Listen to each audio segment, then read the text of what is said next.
Hi, John Marshall, the DrillMaster. I picked on the Marine Corps just a little bit, and I will make another video regarding that. I might just incorporate it into here. But this is going to be Let's Pick on the Army video.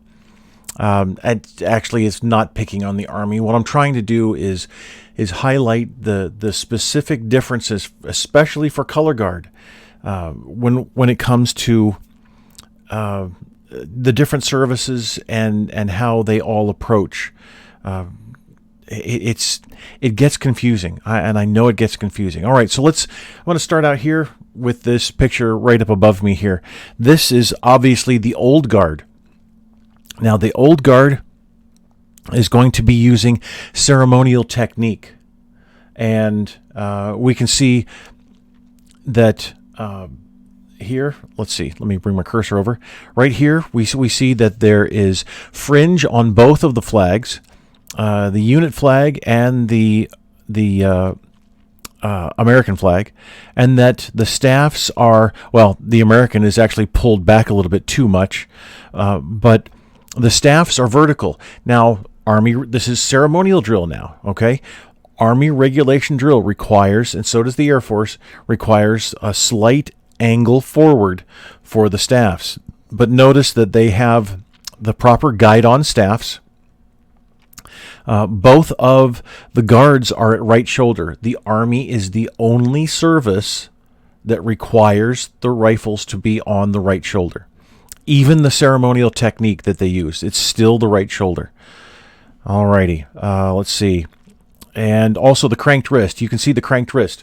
Now, here I can illustrate here. Yeah, all right. So what you should have when you're carrying your color for regulation drill, what you should have is a neutral wrist.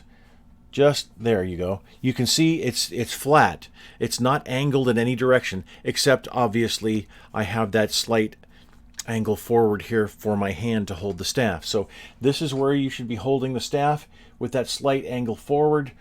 You've got that. Now, as far as the slight angle forward goes, as long as the other flag matches the American flag, then whatever angle you're using is an angle. The training circular and even the Air Force manual both say just a slight angle forward. So slight is obviously in the eye of the beholder, and you can do what you see fit. All right, but notice now on the technique above me here for the two color bearers that their wrists are cranked. And this is what we do in ceremonial drill. We will crank the wrist so that it provides a much more stable, a little more of a flexed muscle, and actually eventually if you're standing at attention at right shoulder, which regulation drill calls it carry. If you're standing at carry for an extended period, then you get some nice cramping going on. But for ceremonial drill, you should be able to point to your nose, straight across, point to your nose, so that you know that, one, your hand is at the proper height, and then two, your staff is vertical. So that's ceremonial drill. Now, regulation drill, then we're going to have that flat, neutral wrist, and the wrist or the hand is going to be at mouth level. Now, why at mouth level? Well, honestly, it's so you can talk to each other. When you and I'm not talking about having a full conversation during a ceremony, but if you need to, and you have that, if you are at carry, and you can talk like this, don't move your lips, very, very muted conversation. You can say, actually, like I did when I flaked in, when was that? 2010. Had a serious issue that had a French doctor have a look at me after a ceremony. But flaking means I fell out. I didn't actually fall over, thank the Lord. But what I told the guys next to me is, I'm going down. And I was, staring straight ahead. My lips aren't moving. Grab the flag. I'm going down. And so they were able to do that without anybody noticing other than me stepping out of the way and falling over at the side. So, but anyway, you can still communicate with, if the flag's in your face, then I can't see, where are we going? Something like that. All right, so that's the old guard. Let's pick on here. This is from Flickr, U.S. Army Color Guard, Bonneville Power. Don't know what that is. These are just, honestly, I typed this into a search engine, U.S. Army Color Guard, and I got some images. So here we have some issues with this color guard. So we have mixed positions. See, the type of rifle doesn't matter, but we have mixed positions here. Both of these guards should be at right shoulder. Now, the maximum number of flags that we can carry, if you look in the training circular, the movement to the rear for a 3-man color guard, there's a 4 or 5, and then a 6-man color guard. Well, this is one too many flags. Plus, all of these flags need to have fringe, and all of these staffs are wrong. They need to be, even the finials are incorrect. That's the Civil War, I call it a spike. There's the flat spike, and then there's the one that has it comes up to a spike, but it has 4 sides to it. There's probably a dozen different types, but this is the right here. The colors harness sockets are almost in line. This one could have been brought up quite a bit. Again, American flag must be carried higher. That's a myth. All flags are carried at the same height. And it looks like the American flag staff is actually taller because this flag, there's a lot of things going on here. But back to mixed positions here. Both of the guards should be at right shoulder. Now, unless these are rubber ducks, the M16s here have a magazine. What was I blanked on that one. Have a magazine. So putting the magazine on your shoulder is just, it looks kind of strange. Well, actually here, let me show you. There, that's how it looks. It looks strange. It's a technique. So anyway, and those guys, I guess, are, all right, there we go. They're practicing. There we go. That's better. But the guards need to be at right shoulder. Now, most likely they're not at right shoulder because of the magazine. At least it's not the banana magazine.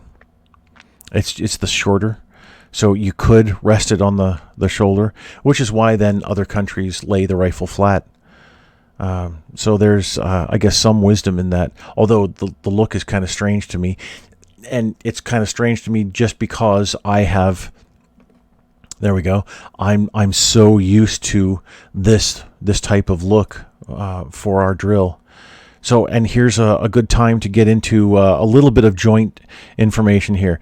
Every single time the joint color guard gets together, the full joint color guard, and full means every single one of the services. The Army is the senior service, and that means that both guards are at right shoulder, always. Now this is the Joint Service color guard from DC, and you'll know that because the cranked wrist, and if we saw the other side, it would have the honor guard tab, but everybody is in their ceremonial type uniform.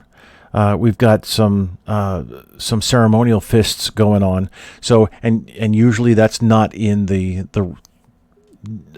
done in the rest of the Army. Now you'll see joint color guards made up of local recruiters, which is most often, and sometimes they've even done that for big games like the Super Bowl, something like that. And you'll see that the Marine goes to left shoulder. Well, the Marines are required to go to left shoulder for they're single service, just Marine Corps only color guards. But when they get into the joint realm, except, now here's the exception. So full joint service means that the Army's techniques take over. They set the precedence. So both the guards are at right shoulder. Now, if there is a joint color guard without the Army present, every other service has the rifles on the outside shoulder. So that means then the left guard would be at the outside shoulder. And you can also then see where there are joint color guards that are made up of, say, there's a Marine Corps, there's a Marine there and an airman there.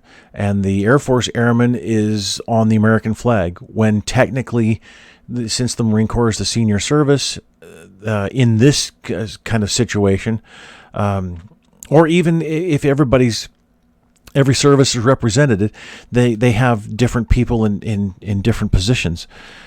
There might even be a Marine at the right rifle guard, or an airman at the right rifle guard. A lot of times that comes down to the how should I put it? There's a lack of training for color guards in the U.S. military on a wide scale. When it comes to an individual installation, they can handle their ceremonial duties because Congress has required us to do that. They'll go out and take care of all the veteran funerals, the active duty funerals. They'll handle that, and it's usually runs smoothly. And that's for every service.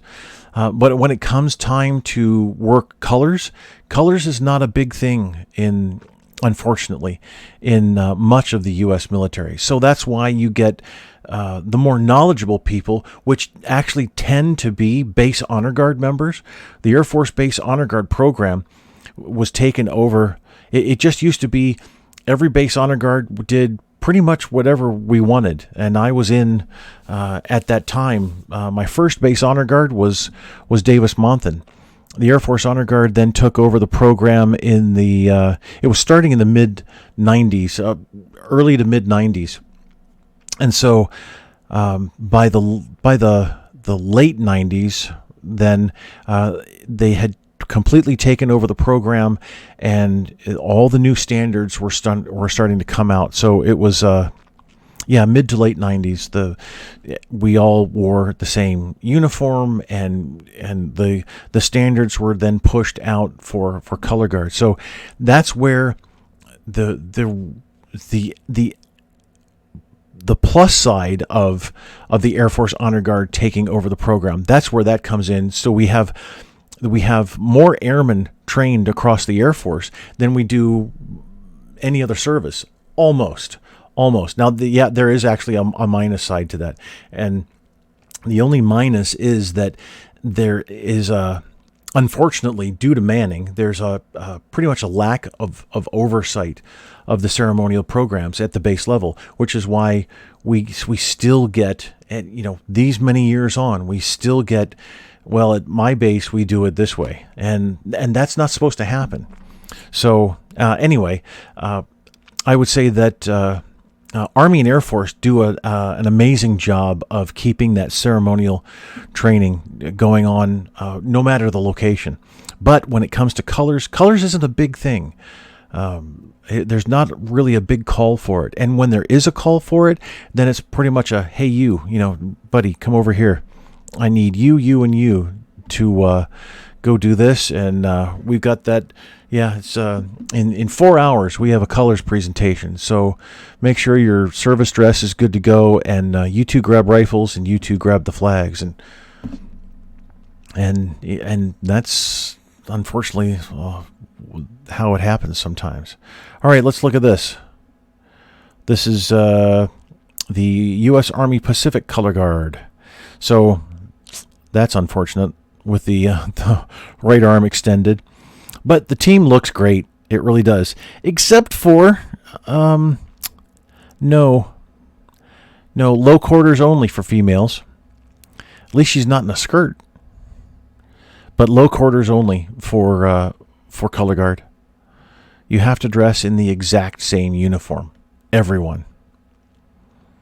All right. And then here we have another. Oh, well, it's a little far away. That's never mind. But I'll go here. So this was from the National Archives. This is a long time ago, maybe 70s or so, something like that. Probably, I don't know. Anyway, you can still see rifles right shoulder, but they're standing at. They're not supposed to be standing at shoulder to shoulder. So the standard is you march and stand at close interval. And both flags have fringe. Unfortunately, here the Army flag looks to be significantly larger than the American flag. And then, and I've talked about waist levels before. Look, the height of both the guards is pretty close. The left guard looks like he might be a little bit taller, but look at that significant difference of waist height. So that then plays into the level of the colors harness. And then we have, this is probably a period type of, let's see here. That's a DVids image. Well, I wish there was more information on it right there, but that's okay. So both the guards at right shoulder, but carrying the state. And I'll just briefly go over flags. Army and Air Force, we can carry, obviously, the American flag, but we can carry the state flag. Oh, and that's actually what's missing here in this picture is the Army flag, or maybe their National Guard or Reserve.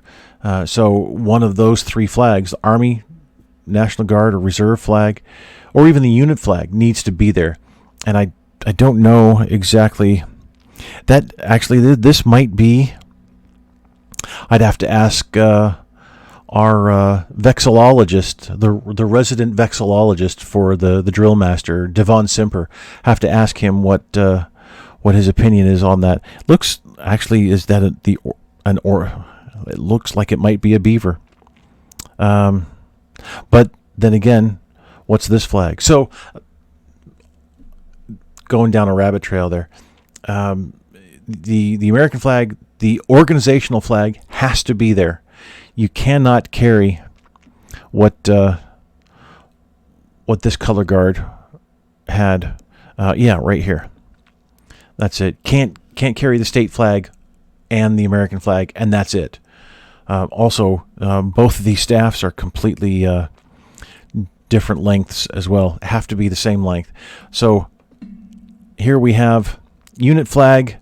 Looks like it's probably a state flag, and then or Army flag, and then the unit flag there. So you can Army and Air Force can carry several flags, and state flags are part of that, and which I would assume would extend to the territory flags as well. But Marine Corps, Navy, Coast Guard can't carry those flags, and much to the surprise of many, we cannot carry, and I don't see it anywhere. There's the no, I don't see it. That's okay. We can't carry the POW flag. It's not allowed in a color guard. It's not allowed outside of a color guard. It's only authorized as a personal color for a funeral. That's it. So that's the only time it's carried. It's never carried any other time. Now, I guess if you really wanted to post it for a POWMI ceremony, I don't know that anybody would have a heart attack over it. However, it really shouldn't be carried. And you can see me actually on my website. I've got a really nice picture of me. One of the Air Force photographers at Kadena took, and I'm actually posting the POW MIA. It was part of our hat table ceremony. It was actually pretty cool, but technically I probably shouldn't have been carrying it at the time. All right, so I've rambled a little bit here about Army color guards, and again, this is the old guard, and they march at close interval. They have slightly different standards from regulation drill that is written in the training circular. So be careful of the pictures that you use, that you emulate. That's why I constantly say, read your manuals. If you read your manuals, it won't matter what you see on the internet. Just because it's there on the internet doesn't mean that it's right. Just because I'm calling myself the DrillMaster and posting things and telling you things doesn't necessarily mean that I'm right. So you need to check. You need to read your own manuals. Go to my website, go to the resources page. I'll put a link below. Go down to military manuals and download all the military manuals there. I've got the latest versions. And I try to keep those updated as much as possible. Actually, DrillMaster number 2, DrillMaster 002, Mike does a fantastic job at making sure that I'm on my toes as far as updated manuals are concerned. So read your manuals, and then if what I say jives with it, awesome. Which I gotta say, I'm pretty I'm very well tasked at making sure that anything that I put out is within the standards of the manual. But who knows? I could make a mistake sometime. It just depends. All right, so I'll be going to this in my next video, explaining the Marine Corps ceremonial techniques and how they're different, and how nobody in the fleet, Marine Corps, Navy, or even Coast Guard is authorized to do the specific things that they do. All right, so if you have any questions, please let me know. And thanks. Bye.